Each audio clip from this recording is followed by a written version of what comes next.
Nobody from Bad Boy bust a gun when Biggie got shot. Yo, listen to me. Say names. You got a platform. When you do stuff like that, you understand? You gotta know right now will have the fake looking real and the real looking fake. He said and told a lie. He was in the room with Brandy. So Mase didn't go to the party because he knew about the threat. And here's where things get spicy. Mase starts mocking Diddy's ex-bodyguard Gene Deal, calling him soft for crying when Biggie got shot. You can feel this one cut deep. They gun when Biggie got shot. Especially niggas crying behind cars. I just want to go home. I just want to be home. Right. What do you do if you're security crying behind the car? Damn. These clowns out here was gonna go out there and make videos. I just want my blanket. You just want your blanket. Oh, Gene Deal was crying for the blanket. Gene Deal was this, that, and the Gene Deal was this, that, and the third. You gotta get out of here. I didn't sing too much. Niggas can't tell me nothing. Now the content creators who went out there and they start running off by their mouth trying to make a show, I bet you wouldn't see them clowns doing that. That's why when niggas be talking tough, I said, man, just say it. I didn't seen all that. He said he wanna just go home. Oh, and be in his blanket. You're like, what? Mase and Cameron made suggestions to Bad Boy Security. They never said Gene Deal's name, but he there for security. Fans were quick to call this the most disrespectful thing Mase has ever said on camera. Like, clowning someone over Biggie's death? That's cold. we don't have to make it go out like this, Ray. You got a platform, people gonna listen to what you say, but you a man first, Mase. And real men do real things. Right your wrong, bro.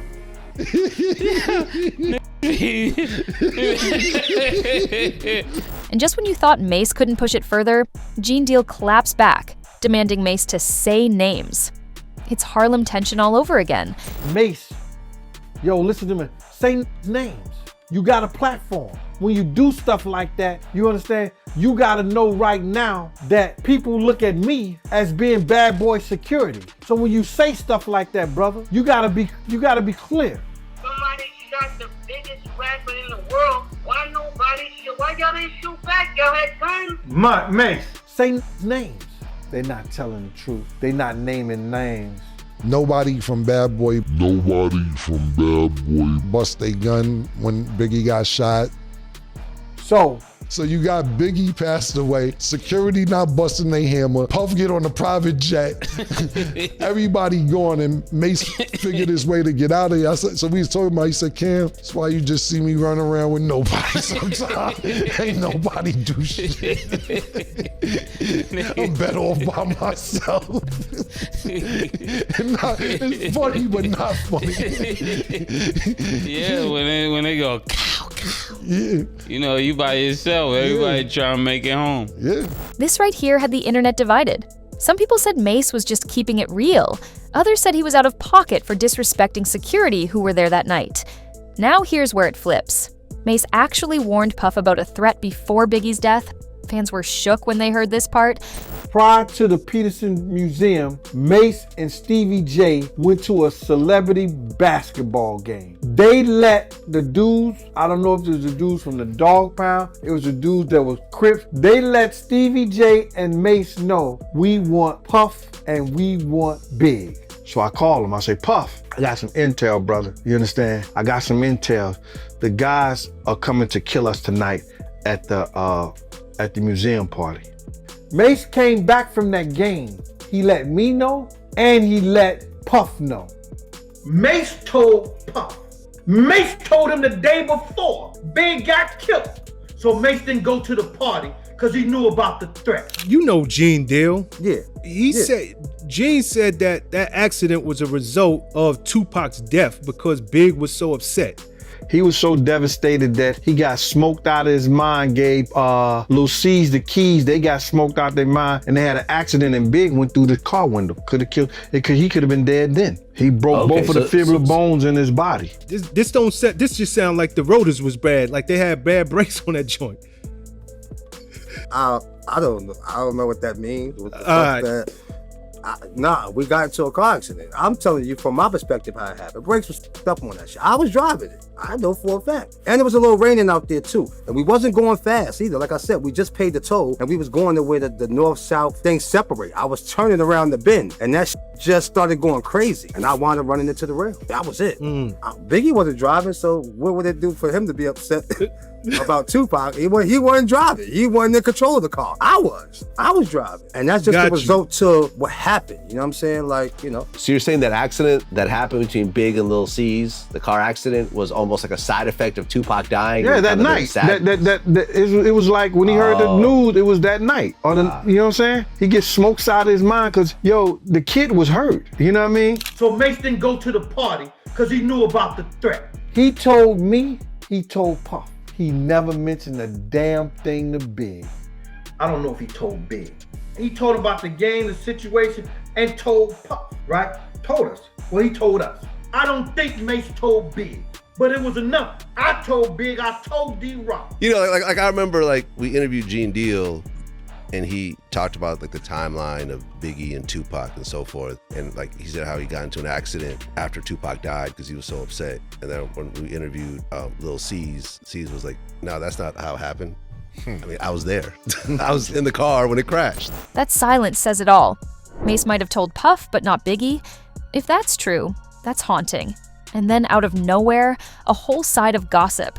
Gene throws shade at Mase, claiming he lied about being in Brandy's room the night Biggie died. He said and told a lie. He was in the room with Brandy. He was not in the room with Brandy. He wasn't even coming out of his hotel room the next day. Now, he was dating Brandy hard time back then. I was actually in a hotel with a young lady. When you heard Biggie died, did you stay in your hotel room? Did you leave out? Did you want to go back to New York? I actually was trapped in a hotel. And he know I came and got him. I had my principle and I did what I was supposed to do for him. After Big got killed, they was probably looking for more bad boy artists. And I couldn't even leave the room till Gene Dill, the officer had to come get me. I did an interview on Cameron's podcast, and they asked, if I interviewed any people where I knew they weren't really telling the truth. And I said, well, Gene Deal, we did an interview. I did it because he was in the car in front of Biggie when Biggie got killed, and he helped get him to the hospital and so forth. Who told you that? He said it. Puff said, can you know what hospital is? He said, yeah, I know where the hospital is. And Big said, he said, yo, Big, I'm gonna get you to the hospital. Big, I'm gonna get you to the hospital. And Big said, just do it before I close the door. That's cap. Gene was back there with Puff. Because remember, originally Puffy came to the party with Biggie. But then they left they left in different vehicles. Oh, did they? Yeah, and then you got sometimes where Gene is saying when the shooting started, he ran down the street. So did you run down the street from the venue because they just pulled out and got to the light? Or was you saying you was in another car? But here goes the thing, right? Here goes the thing with Gene. I keep telling people this. Just when we think security, you say guys like Monster. And you notice how you never hear any story about Gene, even then. Shots fired, Gene don't bust his gun. You know why? Gene got a probation officer's gun. This why he don't bust it. What is that? That is a gun that you have to fire in certain situations. It's a difference between you having street security, they gonna get out. If you notice, you never hear any stories. Find me one story where Gene had an altercation with anybody. You was the police, but yet he tries to position himself like he was frontlining. But yet the stories he talking is as if he flying around with Biggie, with Puff them everywhere. Right. You are situational. He did his full 25, 30 years as a probation officer. So when you listen to some of the things he says, he knows all the stories of how the contracts got negotiated in UMG, how the publishing deals happening. Bro, security is not in the room when these things are going on. They're just making this up and he's running gonna with sit it. there with a serious goof troop look. I'm telling you. Will have the fake looking real and the real looking fake. This whole back and forth proves one thing. Nobody from that bad boy era walks away without scars. The truth? Still messy. But the shade? Unmatched. If you're still sipping this tea, hit that like button, drop your thoughts below, and subscribe for more wild celebrity podcast drama.